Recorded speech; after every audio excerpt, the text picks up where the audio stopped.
If you were in GATE, SEED, SOAR, TAG, another gifted program between the 60s and early 2000s, listen up. Today I want to talk about something called mind machines. Many of us in GATE remember the big headphones, the hearing tests, and also flashing lights and losing time. So mind machines use a combination of pulsed tones or binaural beats and flashing lights via goggles or strobe LEDs to aim at entraining brain waves.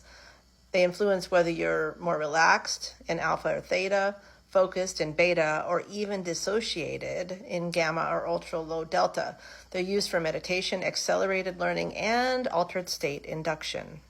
In the 1950s, Dr. Sidney Schneider was one of the earliest developers of something called the mind mirror. And that was a brainwave biofeedback tool, and his work was adjacent to military and clinical research. And then in the 70s and 80s was Dr. Thomas Budzinski, who I've mentioned in earlier videos. He pioneered auditory driving and light sound entrainment, developed systems later sold commercially, but originally tested in clinical and military adjacent labs. And then comes the good old Monroe Institute and HemiSync, which we know the gateway process was studied by the U.S. Army and the CIA using binaural beats to alter consciousness, and the Army's interest was focusing on out-of-body states, remote viewing, and cognitive enhancement. How did the government use these technologies, you might ask?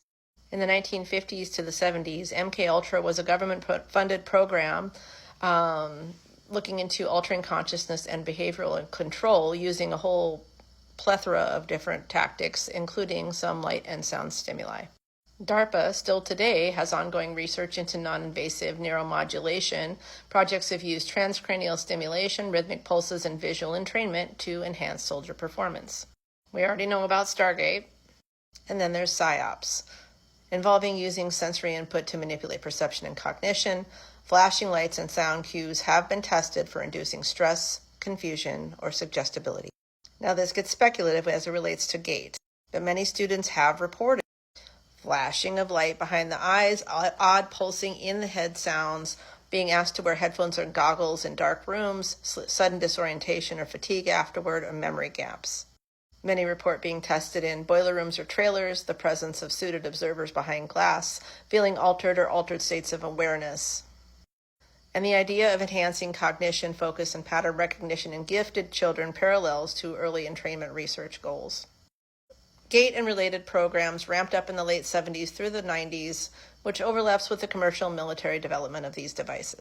Do with this information what you will, like, share, and follow to get this out to more people who may need to hear it.